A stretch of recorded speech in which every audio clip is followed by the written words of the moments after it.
What's up, boxing fans? Today we're talking Kovalev, Chilemba, some breaking boxing news, and a look ahead to Wilder versus Areola. Stay tuned. You're tuning into the destination for TV superfan discussion, AfterBuzz TV. And now, let the buzz begin. There it is. Welcome, everyone. The boxing after show here at AfterBuzz TV. I'm Jared Gilkerson, by myself today, probably because it's Tuesday afternoon, and I'm usually not here. But there was a special edition of boxing on Monday night last night, Sergey Kovalev versus Isaac Chilemba, which we'll dive into here momentarily. But I'm Jared Gilkerson. That's at Gilkerson Radio on Twitter. My co-host, my partner in crime, Andrea Fasano, is out on assignment, but you could find her at Andy Fasano on Twitter. And we're here at the AfterBuzz Studios. We're talking some boxing, and you can find us on iTunes. Download our show on iTunes, subscribe and rate. We're also on SoundCloud. And, of course, I'm live, and we're live on YouTube right now. So feel free to chime in with your comments and your thoughts on last night's fight and what you thought. And feel free to chime in on any opinions I may have, because a lot of people disagree and a lot of people agree. And we fight, and then we get over it. So that's it. We're talking a little Sergey Kovalev, Isaac Chilemba. Monday night fights, very rare. Of course, HBO covered it last night. They weren't there live. Our friend was there live. He was the only representative there for HBO, Kieran Mulvaney, who we did a spotlight on a few months back. And if you haven't watched it, give it a watch. He was there for the post-fight interviews. But, of course, Jim Lampley and Roy Jones were on the call somewhere remotely, probably on the West Coast. So Sergey Kovalev took his undefeated record and his light heavyweight title to Russia, back home.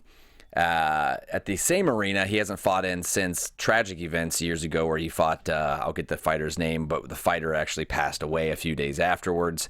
And this is his hometown. He's back. He's bigger than ever. And against Isaac Chilemba, who a lot of people really didn't take too seriously. 24-3-2 coming into the fight, 10 KOs. And you look at Sergey's record at 29-0-1, 26 KOs.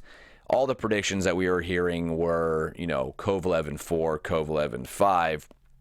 But as we saw the fight progress, it went the distance. This thing went 12 rounds. Very surprising. Even though you knew that Chilemba was game, he had recently looked very average, losing some decisions. I know he was close to getting a title shot to the other light heavyweight champion, Adonis Stevenson, but with Chilemba's powder puff style, everyone thought Kovalev was going to take him out rather quickly. So let's jump in and break down the fight. I had it scored 119-108 for Kovalev. I only gave one round to Isaac Chilemba, and that was the fourth round, where he landed a significant percentage of jabs and really controlled. I know that HBO's Harold Letterman gave him the fifth and sixth round.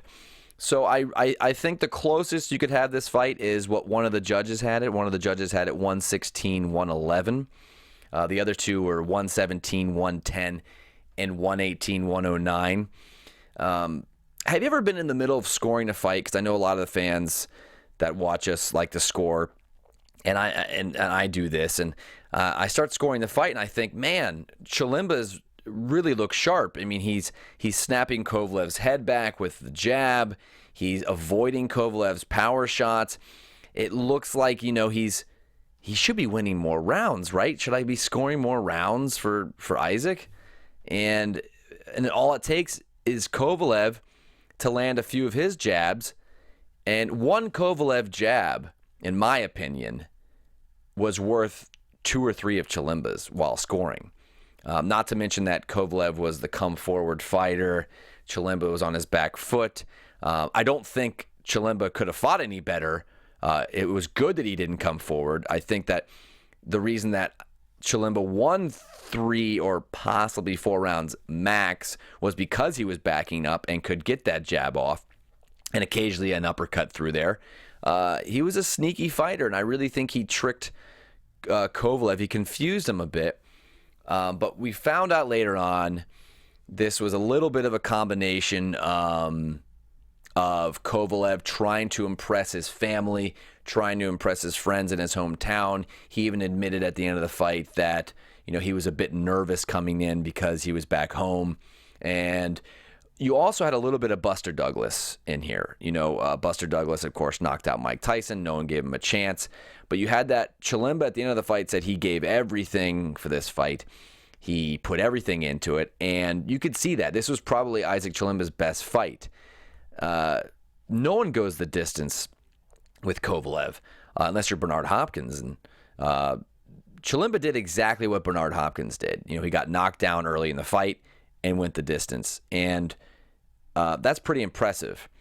So after the fight, what do you say? Do you say, okay, Kovalev has some weaknesses here and Andre Ward's going to exploit them in the future? Or do you say that Kovalev just took out someone who was a top 10 light heavyweight, knocked him down in the process, and went the distance, and that's going to get him ready for Andre Ward? And it really depends how you want to look at this, because I think you can have a combination of both. I think that Sergey Kovalev gets a little lazy with his defense, and that's been convenient for him because he's fought some guys without much power recently, especially with Chilemba. So Kovalev will come forward and land some good shots and then back off, but his hands are low and he gets caught. And you can't do that against someone like Andre Ward. The other thing is that, it's not easy. You're not going to knock out everyone, and he almost has. So I think he gets a fight where he can go the distance. I mean, he still almost had a clean sweep on my card and one of the other judges' cards. I mean, I had it 119, 108. So I only really had one round where he truly lost. So he's fighting another top 10 light heavyweight, and so that's impressive. So I'm not too worried moving forward with Sergey. He lacked a little bit of that killer instinct. I thought it was a little odd. Kovalev is looked at as kind of a mean guy and a mean person. But maybe something about going home and being around friends and family and being humbled a bit changed. You could see at the, I wrote down in my notes, nice Kovalev, because at the end you see him hugging Chilemba and giving him props, which you see a lot in boxing, but you haven't seen a lot with Sergey Kovalev. So I'm not sure. I think we just saw maybe a nicer Kovalev last night because he was surrounded by friends and family, and I think he was just really wanting to impress. So I think to get that true mean streak out of Sergey, you got to bring him back to the States.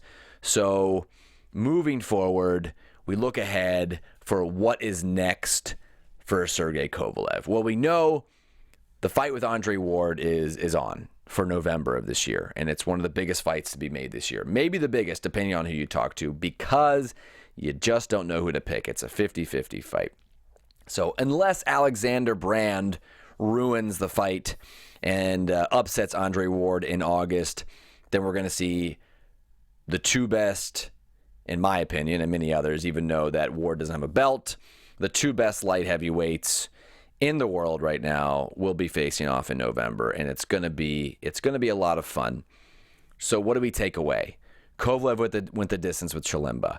So a lot of people today are going to say, that kind of effort's not going to cut it against Andre. I don't know if he can, if he can make those kind of mistakes with Andre, and that's valid. Those points are valid. But looking at Andre Ward's track record recently, I feel like everyone kind of forgets, the guy only fought once in 2012, once in 2013, didn't fight at all in 2014, once in 2015, and is now going to fight twice in 2016. So he's just now gearing back up and getting some of his legs back. But he just hasn't been active enough, and he hasn't been active enough against really good fighters. I mean, look at his last few fights. We've got Paul Smith, Sullivan Barrera, and Alexander Brand. And Kovalev gets flack as well for not fighting the highest of competition. But the guy beat Hopkins, now almost 50-year-old Hopkins, but the guy made Hopkins look silly, significantly beat down Jean Pascal, and then beat a pretty game top 10 Isaac Chilemba. So I look at the track record, and I think Sergey Kovalev definitely has what it takes to beat Andre Ward. If I have to make an early prediction, I think that Kovalev's going to win that fight by decision. It's tough because neither fighter has lost. So it's really hard to make an early decision. But we'll have a show for that in the fall. Big show, big party for that. But we're definitely looking forward to that. But to kind of put a bow on Kovalev and Chilemba, I'm not too concerned with how a little sluggish he looked. I think that he'll put it all together for Andre in the fall. And just to touch on Isaac Chilemba, he's 7th in Ring Magazine's light heavyweight rankings. I think he needs a fight outside of the top 10 to keep his confidence up and then come back in and fight a Joe Smith or a Vyacheslav Shabransky, if I'm pronouncing that correctly, and Artur Bietibirdev. I did not say that right at all. You can give me shit for that. But this could have been peak Isaac. I don't know, but it was definitely his best effort because his movement and his jab kept him in that fight and won him some rounds, which is very impressive. So we put a bow on it, and I'd like to hear what the fans thought of the fight last night. I always like to see your scorecards. Let me know what you thought. If you think that Isaac lost every round, or if you think he actually won a few rounds, so let me know as I take a sip of my agua and have some dead air. And we'll move on to some boxing news. We like to touch on some news here. So we've been gone for a few weeks. And so there's a few things that have happened. So let's kind of touch on the bigger news today. A lot of talk because just recently, Triple G, Gennady Golovkin, is going to fight in September. Not against Canelo Alvarez, but a pretty damn good fight against Kell Brook, who's the IBF welterweight champion. And they're going to fight at 160, so they're going to fight at Triple G's weight. This is eerily similar to Amir Khan versus Canelo, because Khan was coming up a couple of weight classes. But the difference, in my opinion, is that Kell Brook is, much better defensively than Amir Khan. Hasn't been knocked out at all like Amir Khan. And looking at this fight now, I think that Kell Brook is, I got to give him props for going up 2 weight divisions. He says he's more comfortable at 160. I'm not sure he's going to bring the power to affect Triple G, but I think this is a fight that could go 8 or 10 rounds with Triple G winning. But Brook still doesn't have the best experience in the world. That's the knock on Triple G. But anytime a fighter goes up 2 weight classes, I get a little nervous. But both fighters undefeated. So it's a really cool matchup since that Alvarez and Triple G couldn't be made. It's pretty cool that they still found a way to maybe take one of the best welterweights in the world, if not the best, and match him up against the best middleweight. That's kind of where boxing is at right now. Everyone's kind of crossing over boundaries just to make the big money fight, which I don't mind. If that's going to happen so often, just take away half your weight classes. Why do you have 146, 150, 152, 150? Like, this just, it's too many. So why have that many? So get rid of them. That's my opinion. But I think it's a really cool fight in September. I think it's going to be a fun contrast of styles. But early prediction, I think Triple G is going to finish him off in 8 to 10 rounds. But we shall see. In other breaking news, it looks like not much breaking news, but Vladimir Klitschko versus Tyson Fury. The rematch has been rumored to happen in October, as we know that Fury got hurt during training camp or jogging or something. And it looks like the rematch is going to be around October, but Vladimir Klitschko says that's not official, and we have to wait to see when that will be announced. I know not everyone is chomping at the bit for this fight. heavyweights are in a bit of a flux right now, but I think this rematch has potential to be much better than the first. I think that you'll see Vladimir taking a lot more chances, and you're going to see a much closer, more action-packed fight. So that's our boxing news today. As we jump forward for our next show, it's going to be after the heavyweight showdown between Deontay Wilder and Chris Arreola. Everyone's favorite boxer, Chris Arreola. He's back. He's getting another shot at the WBC title. I believe this is his third shot. He always seems to come up short. He had the WBC title shot against Vitaly Klitschko back in 2009, and a few years ago against Bermans Vern. It was vacated and didn't win it there either. And now he's getting another shot. Now with heavyweights, it's a little different. I think, with Wilder's youth and untested chin, it's always risky. So Arreola could always catch a guy like Wilder. Wilder is still not really a veteran. He's got an undefeated record. He's a really stud of a heavyweight, but you just don't know when he gets clocked in the chin how he's going to react. So this fight is a little odd. I'm not, I don't think Arreola has much of a shot. He always seems like a guy who's right there. He gets his shot and then comes up short in the title, and I don't see anything changing here. So I really think Wilder's going to get a late stoppage. Arreola is always game to get beat up. He loves to get his face pummeled, but usually doesn't throw much back in terms of connect percentage and winning rounds. So I think Wilder's going to win this fight, have a late stoppage, but it really is time. This does bring up a point of it's time for Deontay Wilder to step up and stop with this C-plus competition. I'll bring up his record here online as I'm rambling. But you look at the people he's fought in his last few fights, Jason Gavern, Bermans Vern, which was very good, Eric Molina, Johan Duhaupas, and Artur Spilka, which was impressive. Artur Spilka was an impressive win. But you're looking at these guys that are B-, C+ heavyweights. He needs to find a way. I know he's contracted to Showtime and it's tough, but he needs to find a way to fight someone like Vladimir Klitschko or get in the ring with Tyson Fury or one of the other younger heavyweights, because it's time.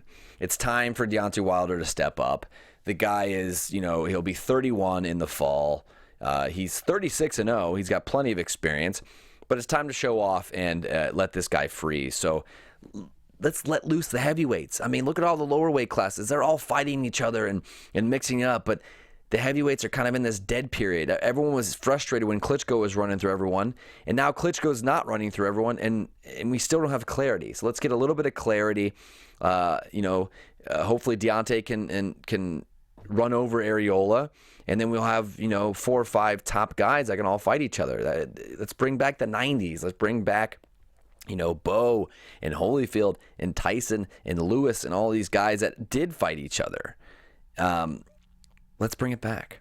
And that's going to be a great transition to go into our This Day in Boxing History, one of my favorite segments here on the show. And this one is especially near and dear to my heart as it's July 12th, 1986, Evander Holyfield versus Dwight Muhammad Qawi for the cruiserweight title, as we'll roll some video as I talk about the fight. This is the very end of the fight where both fighters were exhausted. Look at the late reaction here by Qawi as he stumbles back. And then he just comes after Evander to end this fight and try to knock him out. And this was back in the day of 15 rounds. This fight was great. I know I was only a young lad for this fight. I was only 2 years old, so I have no memory of this fight. But this was back in the day when they had 15 rounders, if you remember. Of course, Holyfield ended up winning by a split decision. And our own and HBO's own Harold Letterman was a judge on the fight. But this is for, if you look at history, this was a gigantic fight for Evander Holyfield. This is his first championship. It was for the WBA cruiserweight title. And this really catapulted Evander, because after he beat Kawi, he defended that cruiserweight title for a while against guys like Henry Tillman and Dwight Kawi again in 1987. And then, Carlos De Leon and all these guys. And then eventually he moved up to heavyweight in 89. But Holyfield, even though he was only a cruiserweight for about 2.5 years, is one of the best cruiserweights of all time. And this was one of the best cruiserweight fights of all time. So if you haven't watched it, go back to July 12th, 1986 and watch this fight. This is a really impressive fight. And it was just such an important fight for both fighters because Holyfield, this catapulted him into stardom. And, by 1990, he was heavyweight champion, when he beat Buster Douglas, and he goes and beats George Foreman. And then we all know what happened to Holyfield. And if you look at Kawi's record, Kawi went on and went into pretty much relative obscurity. He got Holyfield one more time and lost. But then he had a ridiculous move up to heavyweight and fought George Foreman during his comeback and looked just fat and slow and just looked terrible. And then fought guys like, Oliver McCall and, fought until, into his mid-40s, into the late 90s. So this fight was such a crossroads. If Kawi gets the decision here, maybe Holyfield doesn't become Holyfield. And maybe... maybe Kawi is looked at as maybe one of the better, best cruiserweights of all time. He's definitely, a great cruiserweight, but huge crossroads fight. And also, one of the last few fights that were sanctioned 15-rounders. Their rematch was actually, I believe, the rematch between Holyfield and Kawi was maybe one of the last sanctioned 15-round fights. So, maybe there's a reason for that. These fights were pretty brutal, so they decided to tack off 3 rounds. So I don't really miss 15-rounders. The great thing about 15-rounders were that they were odd numbers. So if you had to go to a decision, you didn't get a lot of, you could maybe avoid a draw. So how about we meet in the middle? How about we make fights about 13 rounds nowadays? That's what I like to see, 13-round fights. So that was our This Day in Boxing History. That's going to put a bow on this episode. Our next fight will be Wilder and Areola. And then the big one, Terrence Crawford versus Victor Postol in 2 weeks. Gigantic pay-per-view. We're going to have a big show for that. And hopefully my partner in crime, Andrea Fasano, will be back. But until then, I'm Jared Gilkerson. You can find me at Gilkerson Radio on Twitter. You can find Andrea Fasano at Andy Fasano. That's Andy with an I. And you can use the hashtag ABTV Boxing if you want to get at us on Twitter or YouTube. Let us know what you think of the fights, and let us know. I like to hear from you live on Twitter, so let me know how you're scoring the fights, how you're scoring each round, what you think of each fighter, and we can talk some boxing on Twitter. We can continue the conversation, but until next time, we'll see you later. From executive producers Maria Menounos, Kevin Undergaro, Phil Svitek, and the entire AfterBuzz TV staff, we would like to thank you for listening to the AfterBuzz TV network. To watch or listen to other after shows and post comments or questions, be sure to visit AfterBuzzTV.com. I'm Sir Richard Wentworth, and this has been a presentation of AfterBuzz TV. Box you later. The views expressed herein are those of the hosts only and do not necessarily reflect the views of AfterBuzz TV or its owners or principals.